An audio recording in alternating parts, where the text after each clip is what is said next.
મહાશિવરાત્રી આવી રહી છે, મારી પાછળ છે મહાદેવનું મંદિર. તેની હાલત તો તમે જોઈ શકો છો. તો તમારા સહયોગનો, તમારા સપોર્ટની જરૂરત છે. તો અમે પણ સ્કેનર મૂક્યું જ છે. તો તમે બને એટલી કોશિશ કરીને 1 રૂપિયાથી લઈને બને એટલું તમે દાન કરજો. અને દાનના અંદર તમે લોકો સિમેન્ટની થેલી કે રેતી કપચી એવું પણ તમે આપી શકો છો. અને હા, અહીંયા કેશવનગર એટલે કડીના અંદર આવેલું છે આ મંદિર. તો તેની હાલત અને કન્ડિશન જોઈ શકો છો. બને એટલી કોશિશ કરીએ છીએ કે આના અંદર અમે સુધારો કરીએ. અમારી ટીમ તમે જોઈ શકો છો.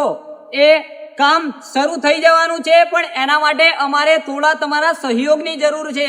તો બને એટલી કોશિશ કરીને તમે પણ ઉપર આપેલા સ્કેનરના અંદર થોડો સપોર્ટ કરો. અને આ વિડીયો તમે સપોર્ટ ના કરી શકતા હોય તો તમારા મિત્રોને શેર કરજો, તો એ પણ અમને થોડો સપોર્ટ કરે. તો હર હર મહાદેવ.